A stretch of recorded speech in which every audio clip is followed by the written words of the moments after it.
అది మీరు లవ్ ని రిలేషన్షిప్ గా తీసుకెళ్తారా లేదా అనేది choice first point. Second thing మహాప్రభు, Arthur Schopenhauer world is an idea in my mind అని అనుకున్నప్పుడు మీ ఐడియా వల్ల మీకు మంచి జరిగితే తప్పే ఉంది. See, the point here is once that person comes into your life, మీరు మైండ్లో ఉన్నప్పుడు మీరు తనని కంట్రోల్ చేస్తున్నారు. తను ఎలా నడవాలి, ఎలా నవ్వాలి, అన్ని మీ మైండ్లో మీరు బెస్ట్ పార్ట్స్ ఎడిట్ చేసి పెట్టుకుంటున్నారు మీ మైండ్లో. బట్ రియల్ లైఫ్లో తను మీ ప్రపంచంలోకి వచ్చి you can't edit because she is the real person. Yeah, so అక్కడ స్టార్ట్ అవుతుంది ప్రాబ్లం మొదలయ్యి. అప్పుడు you start realising what you imagine is in your head, it was never a real thing. అసలు రియల్గా ఒక మనిషిని చూసి రియల్ వాళ్ళ తత్వాన్ని చూసి ప్రేమించడం అనేది సాధ్యమే కాదంటారా? ప్రతిసారి మీరు ఒక ఇమాజినేషన్ ప్రేమిస్తారా? ఆ ఇమాజినేషన్ ఉన్నప్పుడే హై ఉంటుంది అన్న, లేకపోతే you can be friend also. మీరు ఫ్రెండ్తో మీరు ప్రేమలో పడరు కదా. అందుకనే మ్యాన్ ఉమెన్ లవ్ అనే దానికి మనం మామూలుగా లవ్ ఏ కాంటెక్స్ట్లో వాడుతున్నాం దానికి డిఫరెన్స్ చెప్తాను. చచ్చిపోయేంత ప్రేమలో ఉండడానికి ప్రేమించడానికి చాలా సో మీరు ప్రేమించిన ప్రతి అమ్మాయి మీ ఇమాజినేషన్ కంటే దూరంగా ఎక్కడో ఒక భ్రమలాగా క్రియేట్ చేసి రియాలిటీ వచ్చేసరికి షాటర్ అయిపోయిన పరిస్థితి చూసారా? అంటే చాలాసార్లు ప్రతిసారి అలాగైందా? ప్రతిసారి జరిగింది. యా, దానికి కారణం ఏంటంటే ఆ రిలేషన్షిప్ ఎప్పుడైతే బాగా ఫెమిలియారిటీ అనేది ఎంత ఎక్కువ వచ్చిందంటే మీకు అంత ట్రూత్ అనేది తెలుస్తుంది తర్వాత. అది ఒకటి. రెండోది, రిలేషన్షిప్ తోటి జోడించుకున్న కమిట్మెంట్లు ఉంటాయి. అది పెళ్ళి అవ్వచ్చు, లేకపోతే రెస్పాన్సిబిలిటీ అవ్వచ్చు, లేకపోతే వేరే వాళ్ళ రియాక్షన్స్ అవ్వచ్చు, లేకపోతే వీడి కోసం అమ్మ ఏం వదిలేసిందని తను ఫీల్ అయ్యి వీడు అదే ఫీల్ అయిపోయి ఈ kind of give and take, sense of betrayal, ఈ ఎమోషన్స్ అన్నీ అటాచ్ అవుతాయి. ఆ అటాచ్మెంట్ అనేది ఎంత ఫెమిలియారిటీ వస్తే అంత తొందరగా అవుతాయి. That is when the reverse effect starts. So ఆ లెక్కన మీరు చెప్తున్న sexual love is nothing but friendship actually. See, sexual love is you are creating that high in your mind to enjoy sex. So beyond sex it won't last. That is what sexual love is. But whatever it is, if you and XYZ have made an agreement that your relationship is limited to that, which means there's perfect understanding. She won't expect you to send her flowers. Correct. You won't expect that she'll make coffee for you and all that, kada? Kabatti aa understanding vachesi, if you are having a relationship with her of that nature, highest form of friendship kada adi. Not necessary, because friendship anedi, first of all I don't believe in friendship, adi vere vishayam. Endukante then you have to define enti friendship anedi. See, naku I am having a conversation or I am having a drink with someone, no? I am watching a film with someone, I am having sex with someone, because all these are pleasurable activities given by nature. So danni enhance cheskontaniki you are using love. That is what I call sexual love. It's very hard for me to fathom, but anyway. It is not easy. I'm just let me try and explain. If I like having wine, suppose. Then I like having wine with whom I can talk to. I can share some things, what is going on in my life. A company and that cross. Same thing we'll go to whichever pleasurable activity if I want to spend time with somebody. Depending on what. Adi cinema na, nenu work chese valla nato kalisi, లేకపోతే నేను ఎవరితో కూర్చుని drink చేస్తున్నానా, లేకపోతే ఇంకేదైనా చేస్తున్నానా, are it's about sex, because all these are outside elements given by nature that is not related to us. Our sharing kosam who will you to do like to do the best with anige aa person meega istunnaru kabatti you will start caring for. Meer football aadam, having sex, having wine, cinema theeyadam anni oggati kattesthe. They are all the same, because they are all something you are doing it because they are giving you pleasure. అందులో the top of the list lo sex ఉండొచ్చు, అది వేరే విషయం. But they are all activities which you are wanting to do with someone you really care for, because that will get enhanced. దేశభక్తి అంటే వాళ్ళకి అర్థం కాదు అన్నది మీ ప్రాబ్లమా? దేశభక్తి కాన్సెప్టే లేదంటారా? లేదు, అసలు తెలీదు. కాన్సెప్ట్ అనేది మీనింగ్లెస్ కాన్సెప్ట్. ఇప్పుడు మనం India is a great country అంటాం, మనం పాకిస్తాన్ కూడా అదే అంటారు. Pakistan Musharraf our great country, Musharraf whatever is there. Bangkok వాళ్ళు అంటారు ప్రతి కంట్రీ నేనే గొప్ప అంటారు. ప్రతి ఒక్కరు నేనే గొప్ప అనుకుంటే అది గొప్పకి మీనింగ్ ఏంటి అసలు? అది బాలచంద్ర గారి సినిమాలో ఆకలి రాజన్ సినిమాలో అనుకోండి ఒక పాట ఉంది, మన తల్లి అన్నపూర్ణ మన అన్న దాన కన్నా వేదభూమి ఇంట్లో ఏగలు తోలుతాం. అది పాయింట్ ఏంటంటే వాట్ ద కంట్రీ రిప్రజెంట్స్. మనకున్న లీడర్స్ మీద మనకి రెస్పెక్ట్ ఉండదు, మన ఇంటి పక్కన వాళ్ళ మీద రెస్పెక్ట్ ఉండదు, మనం కలిసిన ఎంతమంది మీద రెస్పెక్ట్ ఉండదు. కానీ ఒక కామన్ లైన్ ఏంటంటే దేశభక్తి అంటారు. కానీ మన నేల మన భూమి ఏదో ఒక సెంటిమెంట్. అదే మన కాదు, మీ నేల, మీకు ఎన్ని ఎకరాలు ఉన్నాయి మీ ఊర్లో అన్నది ఊరు అవుతుంది, మీ నేల అవుతుంది. కానీ దేశం నేల మీది కాదు కదా. ప్రాణాలని అక్కడ పణంగా పెట్టి సరిహద్దుల్లో పోరాడుతున్న సైనికులకు కూడా దేశభక్తి లేదంటారా? వాళ్ళకి జీరో ఉంటుంది. దానికి కారణం ఏంటంటే అదొక ఆర్గనైజేషన్. ప్రతి ఒక్కళ్ళు జాబ్ చేసినట్టు ఆర్మీ కూడా జాబ్ చేస్తుంది. అక్కడ మీరు ఒక పర్టికులర్ పని ఇచ్చినప్పుడు కేవలం ఒక యూనిఫామ్ వేసుకున్నంత మాత్రాన వాడు మనసు మారిపోదు, ఏమీ మారిపోదు. నేను ఒక ఎగ్జాంపుల్ చెప్తాను మీకు. కార్గిల్ వార్ అయినప్పుడు ఒక పర్టికులర్ పాయింట్, ఒక హిల్, మన టైగర్ హిల్ దగ్గర ఒక పాయింట్లో ఒక పాకిస్తానీ టీం దాన్ని హోల్డ్ చేస్తూ ఉంటే ఇండియన్ మిలిటరీ ఒక బ్యాటిల్ జరిగింది. దాంట్లో నియర్లీ 38 పీపుల్ చచ్చిపోయారు, మన భారతీయ సోల్జర్స్. వీళ్ళు మొత్తానికి టేక్ ఓవర్ చేశారు ఒక వారం అయిపోయిన తర్వాత. ఎప్పుడైతే పాకిస్తాన్ టీం దొరికిందో అక్కడ ఒక క్యాప్టెన్ ఇక్రముద్దీన్ అని అతన్ని చంపేశారు. నాకు చాలా క్లోజ్ అయిన ఒక జర్నలిస్ట్ ఢిల్లీలో ఉన్నాడు అప్పుడు కార్గిల్ ఆ పర్టికులర్ పాయింట్లో. తను చెప్తున్నాను, ఈ క్యాప్టెన్ ఇక్రముద్దీన్ బాడీని కిందకి తీసుకొచ్చి వీళ్ళు ఆల్రెడీ ఎంతమంది వాళ్ళ ఫ్రెండ్స్ కలీగ్స్ చచ్చిపోయారు, ఎనిమీ సోల్జరు చచ్చిపోయిన బాడీని వాళ్ళు పొడిసి తన్ని ఆ కోపాన్ని తట్టుకోలేక అది చేసి తర్వాత అందరూ కూర్చుని జేబులు గీబులు అన్నీ చెక్ చేస్తే జేబులో ఒక లవ్ లెటర్ దొరికింది. ఎవరు వైఫ్ రాసిన ఒక లెటర్. దాంట్లో she said something like what ever happens don't forget to smile, that is the second best you can do with your lips అని రాసింది. ఒక సోల్జర్ ఏమో మా పెద్ద రొమాంటిక్ రో ఇడు అని ఏదో హిందీలో అన్నాడు. అంటే ఏంట్రా నీ వైఫ్ లేదా ఏంటి అలా మాట్లాడుతావు అని ఇంకోటి కోపం వచ్చింది. సో సడన్గా ఎనిమీ సోల్జరు అక్కడ చచ్చిపోయి పడున్న అతను వాళ్ళకు వచ్చిన లెటరే తనకు వచ్చింది కాబట్టి అతను హ్యూమన్ బీయింగ్ అయిపోయాడు. అది పాకిస్తాన్ కూడా ఇంకేంటి అనేది మర్చిపోయారు. దాని తర్వాత ఇంకొక లెటర్లో నువ్వు పాయింట్ని పట్టుకోవడానికి బాగా చేస్తున్నావు అని కమాండింగ్ ఆఫీసరు ఒక లెటర్ రాశాడు. ఆ లెటర్ ఉంది ఇంకోటి. అది చూసి ఒక ఇండియన్ సోల్జర్ నవ్వటం మొదలుపెట్టాడు. ఏంటంటే వాళ్ళకు కూడా అదే లెటర్ వచ్చింది, అని తీసుకోవడానికి ఎంతో ట్రై చేస్తున్నాను, మిమ్మల్ని కమెంట్ చేస్తున్నాను. సో ఈ రెండిట్లో ఏమైంది, సడన్గా అక్కడ ఉన్న పరిస్థితిలో ఒకళ్ళ బ్యాక్గ్రౌండ్ ఒకళ్ళు తెలియటం వలన వాళ్ళిద్దరూ కలిసి మనుషులు అయిపోయారు. ఇండియా పాకిస్తాన్. అప్పుడు ఇంకోటి ఏంటి, మీరు ఆర్మీని పంపిస్తున్నారు, ఎందుకు పంపిస్తున్నారు? ఢిల్లీలో ఉన్న కొంతమంది డిసైడ్ చేస్తారు ఏదో ఒకటి వెళ్ళి అని కొట్టేయడం. వీళ్ళు క్వశ్చన్ చేయరు, ఎందుకని క్వశ్చన్ చేయాల్సిన ఆథరైజేషన్ వాళ్ళకి ఉండదు. దేశభక్తి అనేది ఏంటి, అది వెళ్ళిన వాడిని చంపేయని ఆర్డర్ ఇచ్చినప్పుడు చంపేయటానికి నేను నా దేశం మీదకి వస్తాడా అని అలాంటి ఎమోషన్ తోటి వెళ్ళరంట. అది నేను చెప్పేది. That is a job they are doing that and they will have lot of internal. నా ఉద్యోగం తీసుకోవచ్చు, వర్మగారుల సినిమాలు తీసుకోవచ్చు, అక్కడ వెళ్ళి పని లేకుండా వెళ్ళి ప్రాణాలని. అది మీరు your taking a certain decision. ఆర్మీలో చేరిన అందరూ కేవలం దేశాన్ని రక్షించుకోవడానికి, దేశానికి ప్రాణాలు ఇవ్వడానికి అని ఎవ్వరు వెళ్ళరు. నాకు చాలా మంది తెలుసు. They doing it one more job. పోలీసులోకి ఎందుకు వెళ్తారు, డాక్టర్స్ ఎందుకు అవుతారు, దేనికి ఎందుకు, అన్నిటికీ వాళ్ళ సెన్సిబిలిటీలో వాళ్ళ రీజన్స్ ఉంటాయి. ఐ కాంట్ జనరలైజ్ అందరూ ఎందుకు వెళ్తారు. What I'm having a problem with is, మీరు వంటలు చేసుకోకూడదు అంటారు, ప్రేమ బుల్షిట్ అంటారు, పిల్లలు పుట్టడం బుల్షిట్ అంటారు, పెళ్లి బంధనం అంటారు, అన్నిటినీ నో నో నో అంటున్నారు. మీకోసం మేము మార్స్ గ్రహంపై ఒక ఇల్లు చూసి పెడతాం, వెళ్ళి ఉంటారా? I love the fact that నాకు, ఎందుకంటే I look at all this like a naturalist. ఒక న్యాచురలిస్ట్ అడవిలోకి వెళ్ళి యానిమల్స్ని స్టడీ చేసినట్టు నేను స్టడీ చేస్తాను. మనిషా దేవుడా, ఒక శాస్త్రవేత్త లేకపోతే సైకియాట్రిస్టా? నేను రాముని. That's what Ramuism is about. It's my view of life. Your view of life. Okay. So bringing up kids is a stressful exercise for most people, but they are conditioned. And the main stressful life and any secondary points. Now main problem with kids is they destroy women, and because I love women and I consider them as the number one enemies for female species. Okay, fundamentally adi category A objection. Category B objections evanna unnaya? Destroy father also? Yeah, because for the children's sake he'll have to do a lot of things. ఇందాక నేను చెప్పినట్టు నా కొడుకు, నా పిల్లలు ఇలా అవ్వాలి, నా అనే దాంట్లో, బికాజ్ లేకపోతే తను ఏదో కొన్ని రోజులు ఉండి చచ్చిపోతాడు. ఎనీవే, ఎప్పుడైతే నా వంశం కంటిన్యూ అవ్వాలి, నా పిల్లలు అయిపోవాలన్నప్పుడు ఆ గ్రీడ్ అనేది చాలా ఎక్కువైపోతుంది. And that because detrimental to ill effect to society. అంటే నేను ఇండివిజువల్ ఫ్రీడమ్ని ఎక్కువ ప్రేమిస్తాను సోషల్ ఫ్రీడమ్ కన్నా. But I'm talking about from their perspective itself. What they don't realize is what they want as a సమాజం actually has a negative effect because of children. But people are continuing to have more and more kids. Yeah.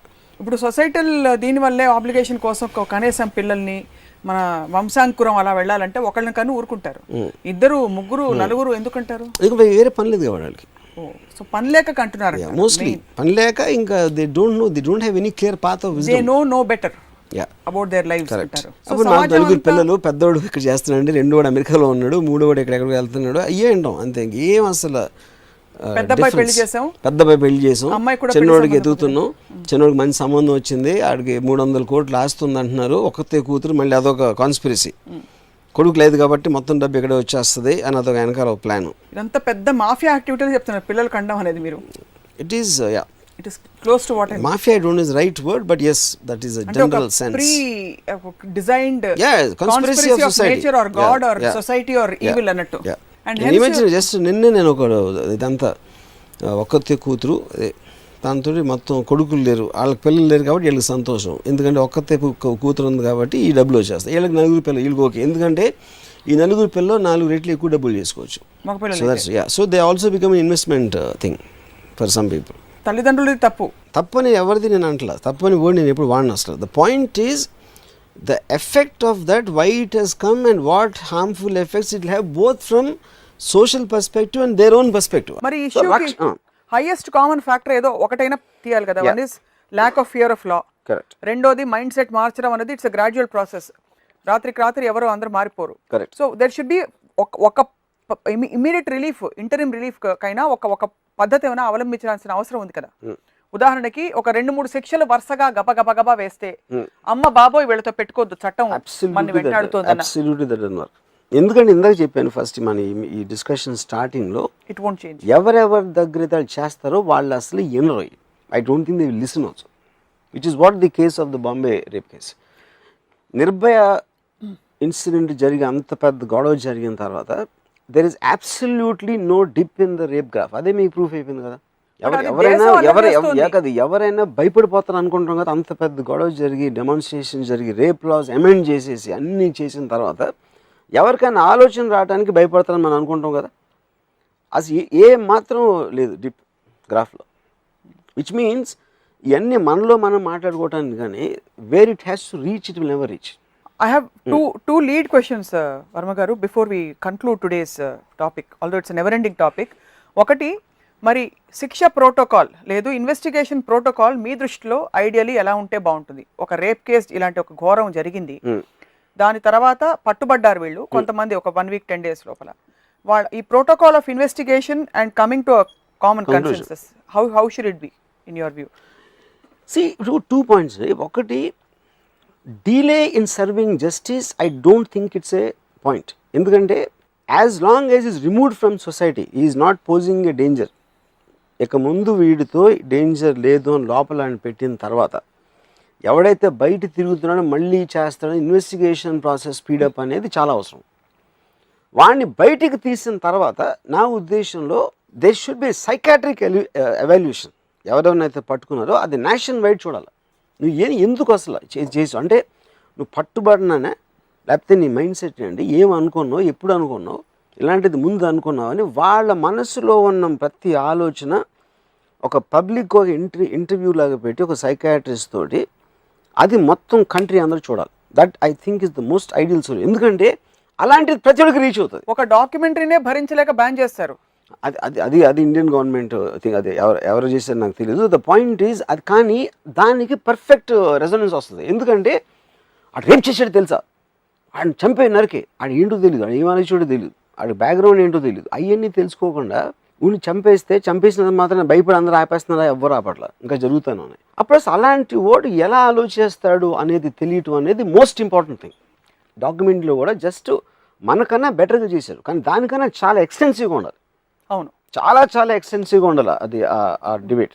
డైరెక్ట్గా ఏంటి, ఏం ఆలోచన, నీకు అసలు అమ్మాయిల మీద నీకు ఎప్పుడు ఫస్ట్ ఎలాంటి అభిప్రాయం వచ్చింది, నీ టీనేజ్లో నువ్వేంటి ఫస్ట్ టైం అమ్మాయి గురించి ఏం ఆలోచించావు, వాడి మైండ్ అనలైజ్ చేయటం అనేది most important thing.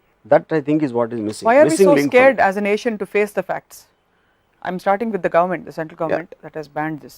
I can't confirm the reasons, but my speculation, ఒకటి ఇండియన్ బ్యాడ్ లైట్లో చూపెడుతుందా, లేకపోతే ఏదో మనం ఏదో పెద్ద గ్రేట్ కంట్రీ అయిపోయాం అంత ఉన్నప్పుడు ఇలాంటి మైండ్ సెట్ ఉంది అసలు ఇంకా ఇండియాలో అనేది వరల్డ్కి తెలిసిపోతుందనే. లేకపోతే యూఆర్ గివింగ్ ఎ ప్లాట్ఫామ్. అంటే ఇప్పుడు ఒక మనిషికి వాడి మైండ్ సెట్ చేయటానికి ఒక ప్లాట్ఫామ్ ఇస్తుందని ఒక ఆర్గ్యుమెంట్ ఉంది. But that is the most important thing. వాడు ఈ మొత్తం ఇన్సిడెంట్లో నాకు ముఖేష్ సింగ్, అక్షయ్ ఠాకూర్ వాళ్ళ మైండ్ సెట్లు తెలియటం ఇస్ ద మోస్ట్ ఇంపార్టెంట్. మిగతా వాళ్ళు ఎవరు మాట్లాడినా it doesn't make a difference. So I don't think they think that much. So we are ignoring the very vital most important question. Yeah. Most important question is most important thing necessary is to have a one-to-one interview with all these people with some concerned people who can ask the right questions. అంటే interrogation కాదు నేను అనేది, ఏంటి అసలు ఇలా ఎందుకు ఆలోచిస్తున్నావు అనేది వాడి టోటల్ అంటే autobiography of his mind, of rapist mind who did such a heinous act. I think that's most important. So as we conclude, నాకు 2-3 డౌట్లు దెయ్యాల గురించి, సిన్స్ మీకు బాగా ఫ్రెండ్స్ బాగా తెలుసు కాబట్టి, దెయ్యాలకు ఎప్పుడు కాళ్ళు ఎందుకు వెనక్కి తిరిగి ఉంటాయి మీకు ఏమైనా తెలుసా? See, first of all, there is one of the stories of ghosts. అంటే ఇప్పుడు ఎవరు చూసిన వాళ్ళు ఉండరు, ఇంపాసిబుల్. అంటే చెప్తారు, నా చిన్నప్పటి నుంచి వింటున్నాను, కాళ్ళ వెనకాల తిరుగుతాయి, లేకపోతే ఓ స్త్రీ రేపురా అనేది ఎవరో ఒక అమ్మాయి రోడ్డు మీద నడుస్తూ ఉంటుంది, ఇలాంటివన్నీ. Because there are folklore stories. ఎవరికి ఎక్కువ ఇమాజినేషన్ ఉంటే వాళ్ళు ఇలాంటి కథలు పుట్టిస్తూ ఉంటారు. దెయ్యాలకి ఇలా ఉంటాయి, అలా ఉంటాయి, వీళ్ళు పెద్దగా ఉంటాయి, లేకపోతే తెల్ల చీర, గజ్జలు చప్పుడు, నల్ల పిల్లి, ఇవన్నీ elements of the so called folk stories. Do you know anybody who has actually seen a ghost? Lot of people claim. అంటే నేను అనేది నేను చూసానని చెప్తారు. చూసాను ఎలాగా అంటే వాళ్ళ డిస్క్రిప్షన్ ఈజ్ వెరీ వేగ్. అంటే మనకి కళ్ళలో కూడా చూడొచ్చు, not necessary have to see in real. No, అప్పుడు మీకు తెలిసిన అతన్ని చూసారా, ఒకవేళ తెలియని అతన్ని చూస్తే మొహం ఎలా ఉంది, లేకపోతే మీకు తెలిసిన వాళ్ళే దెయ్యమే వచ్చారా, ఇలా రకరకాల. But I think lot of people, I mean దెయ్యాలని నమ్మేవాళ్ళు వేరులో ఉంటారు, మేబీ లక్షల్లో. ఆల్ ఆఫ్ దెమ్ వాళ్ళకు పర్సనల్ ఎక్స్పీరియన్స్ ఉండొచ్చు, లేకపోతే విని ఉండొచ్చు. The very fact that horror films as a genre is so popular across the world, which means there is that is scope for reflecting, that. yeah, It's the reflecting belief somewhere. system. Yeah. Yeah. So మీకు మాత్రం ఎప్పుడు రాము రాము అని గొంతు వినిపించింది? వినిపించలే. నాకు దెయ్యం కనిపించింది, మీకు చెప్తాను ఒక టైంలో ఎప్పుడైనా. I've seen a ghost, actual ghost. But okay, summing up what we have talked today, attachment అంటే భౌతిక ప్రపంచంలో నోన్ ఫ్యాక్టర్స్ పోతాయి అనే ఫియర్ని ట్యాకిల్ చేయడానికి అటాచ్మెంట్ ఉండకపోవడం బెస్ట్ అన్నారు.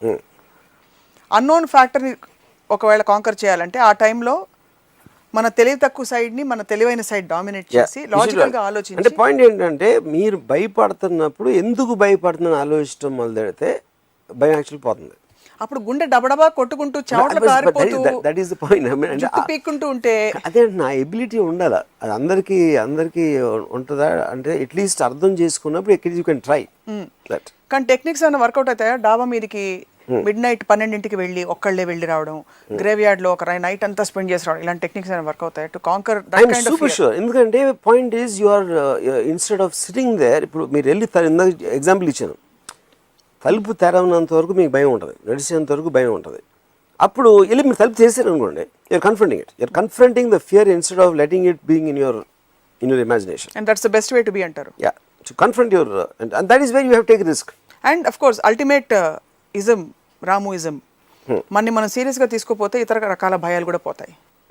మన కిరీటం పడిపోతుందా, లేకపోతే మనని 10 మంది ఎక్స్పెక్ట్ చేసేది మనం ఫుల్ఫిల్ చేయలేకపోతామేమో, ఇలాంటి ఫియర్స్ అండర్ కరెంట్, ఇంకా కిల్లర్ ఫియర్స్ అవి. దెయ్యం అంటే స్పెసిఫిక్ ఫియర్ కనీసం, this is a bigger fear actually to live. Yeah, because what you are saying is going to come from the unknown elements. మన దగ్గరది పోతుందా, లేకపోతే రాదా, లేకపోతే ఇంకేమవుతుంది అన్నోన్. యా, అంటే ఇప్పుడు these days like multiple personality disorder, when you don't have control over it, but when you have that unlimited imagination and you have your mind thinks so fast, దాన్ని channelise చేసే multiple personality order టైప్లో channelise చేసే research is also coming up. Channelise fear. This is the point I tell you. ఇప్పుడు multiple personality అనేది it is called dissociative disorder in today's terms. The multiple personality as a term has been removed from the medical dictionary. No, ఈ dissociative డిసార్డర్లో ఏమవుతుందంటే ఇప్పుడు స్వప్న ఒకలా ఆలోచిస్తుంది, ఒకలా feel అవుతుంది. So the combination of that makes Swapna. Same thing will happen with me as Ramu. But దీంట్లో they start getting compartmentalized. Some emotions, thoughts ఒక మూల ఈ మూల, అంటే that is what is called dissociation.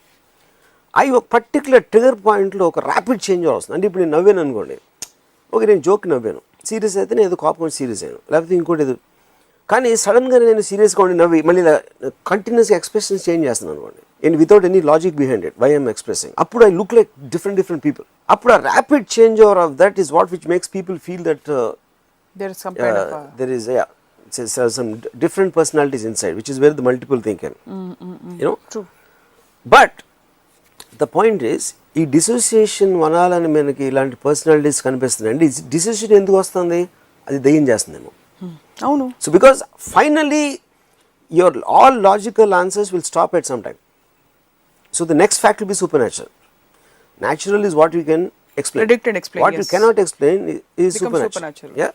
That's where both the God and దేవుడు దెయ్యం వచ్చేది అక్కడ. అదే స్పేస్ లో వస్తారు. Yeah. సేమ్ space స్పేస్ లో, yeah. Same spot sharing cubicles on both sides. Please subscribe to iDream. For more videos, please subscribe to iDream. నేను మీ Jabardasth Naveen. For more videos, please subscribe to iDream. For more videos, subscribe to iDream. For more interesting videos, please subscribe to iDream. Hi, this is Anil Ravipudi. For more videos, please subscribe iDream Media. This is Manjula.